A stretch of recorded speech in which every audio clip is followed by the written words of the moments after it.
Bismillahirrahmanirrahim. Elhamdülillah. Vessalatu vesselamu ala Resulillah. Sayyidimiz, Nabiyimiz sallallohu alayhi ve sellem bir duoni qildilar. Bu duoda ummatlarini saqlanishlari lozim bo'lgan duoni qildilar. Marhamat qildilarki, Allohumma inni a'udhu bika min ilmin la yanfa' wa min qalbin la yakhsha wa min nafsin la tashba' wa min da'watin la yustajabu laha. Sahih Muslimda keltirilgan ushbu hadisda Nabiy sallallohu alayhi va sallam bir qancha narsalardan ummatlarni ehtiyot bo'lishligini, panoh tilashligini aytib duo qilganlar. Ey Allohim, men sendan manfaati yo'q ilmdan panoh so'rayman. İnsanlar qanchalik islomni bilib, o'rganib, iymon e'tiqodlarini o'rganishlari aslida yaxshi narsalar. Biz insonlar umrimiz borki, ilm olishligimiz kerak. Chunki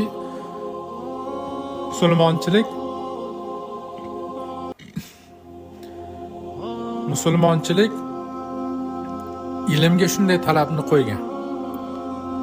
Beshigidan to qabrgacha ilm izlagin. Lekin bu joyda Nabiy sallallohu alayhi vasallam manfaat bermaydigan ilmdan panoh bergin dedilar. Bugungi kundagi musulmonlar juda ko'p ilmlarga ega. Chunki bugun ba'zi avvalgi davrlar, o'tgan asrlarga nisbatan juda ko'p ilmlarni o'zlari xabardor bo'lib turibdi. Bugungi ummat shunaqa darajaga erishdi. Bugun bemalol internetdan, telefon, kompyuterlar orqali onlayn darsliklar, da'vatchilarni, ma'ruzachilarni, kitoblarni olib o'qishligi bemalol mumkin bo'lib qoldi. Oddiy odamlar ham buni uzoq masofadan turib o'qiy olish qobiliyatiga ega. Bir vaqtlar Imom Buxoriy rahmatullohi alayh ilm istab shaharma-shahar yurganlar. Ana shu hadis yig'ish mobaynida bir necha minglab odamlarni yonlariga borib ilm eshitganlar. Bu darajadagi ulamolar o'sha davrda ko'p bo'lgan. Ana shu ulamolar shaharma-shahar yurib ilm istaganlar. Bugun ilm istash juda oson bo'lib qoldi. Internetga kirasiz, hamma ilmlarning mavzularini, hamma narsasi bor.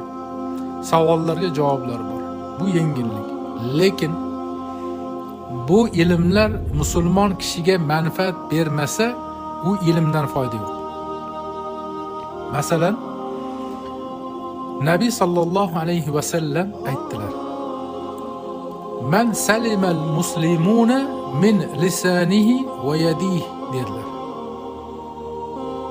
Bu ilm. Bir inson bu hadisni eshitdi. Musulmon qachon komil musulmon bo'ladi? Undan boshqa musulmonlar tili va qo'lidan ozor ko'rmaydi. Eshitdingiz? Musulmon kishini tili va qo'lidan birov ozor ko'rmaslik kerak ekan. Ammo lekin ko'chada deyarli kun-kunora insonlarga ozor berasiz. Tilingiz bilan, qo'lingiz bilan, harakatlaringiz bilan, oilangizda, ishxonangizda, bozorda, jamoatchilik joyida, xullas hamma joyda zararingiz tegib turibdi. Demak, sizga u ilm manfaat bermadi.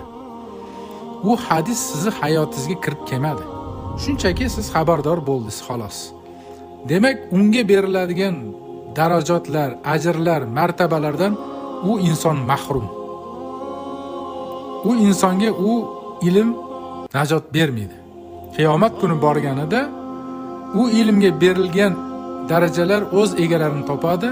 Bu inson amal qilmagani uchun pushaymon bo'ladi. Shuning uchun ham qisqa, lo'nda bo'lsa ham amal qilgan eng yaxshi narsa hisoblanadi. Nabiy sallallohu alayhi vasallam hadislarida davom etdilarki: "Va min qalbin la yakhsha." Islomda birinchi raqamda turadigan eng ustuvor masala qalbning sog'lom bo'lishligi.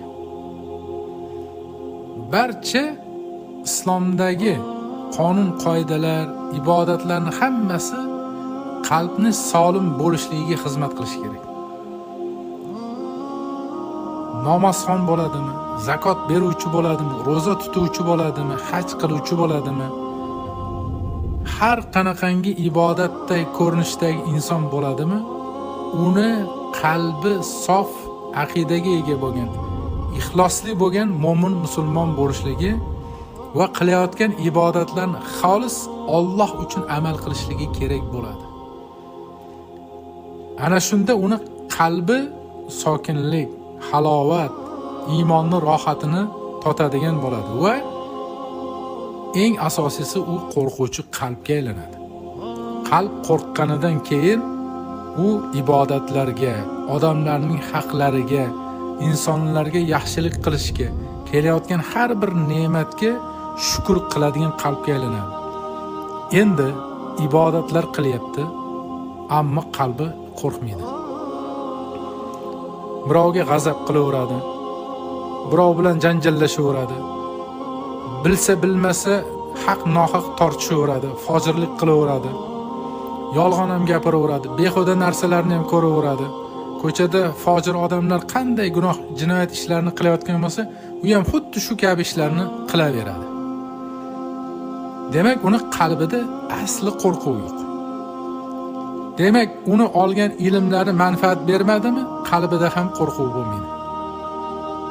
Hadisni davomlarida aytadilarki, "Va min nafsin la tashba." Ochko'z nafsdan o'zing panoh bergin dedilar. Ochko'z nafs dindor bo'la turib, musulmon bo'la turib, u unga berilgan ne'matlarni qizg'anadigan bo'ladi, baxillik qiladi, hassizlik qiladi. Kerakli nuqtalarda ehsonlarni, yaxshiliklarni, sadoqatlarni, nafaqatlarni qilmaydi. Mahkam, mumsik bo'lib, baxil bo'lib, boyligini ustiga o'tirib oladi. Bu kambag'allarning orasida ham bo'ladi. Shunday kambag'al insonlar borki, o'ta qattiq darajada baxil, pastkash bo'ladi.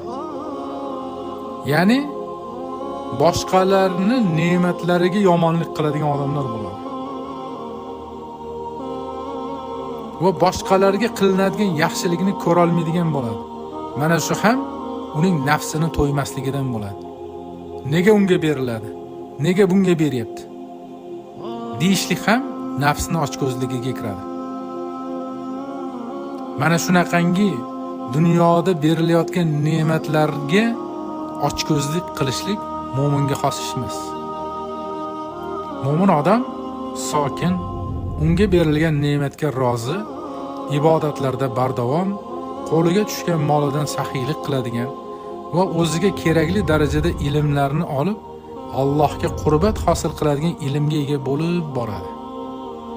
Ana shunda uning duolari ham qabul bo'ladi. Shuning uchun hadisning oxirida aytilyaptiki: "Va min da'watin la yustajabu laha." Qabul bo'lmaydigan duodan panoh so'rayman dedilar. Qabul bo'lmaydigan duo qanday? Qo'rqmaydigan qalbdan chiqqan duo qabul bo'lmaydi. Alloh uni qalbini ko'rib turibdi. Hech qanday ma'no tuymasdan shunchaki yuzaki qo'lini ochib duo qilyapti. Haqiqiy Allohdan qo'rquv bilan, Allohga tavozi bilan, qo'rqib tavozi bilan qilingan duo qabul bo'ladi. Aksincha, beparvo, ma'nosini anglamasdan qabul emas.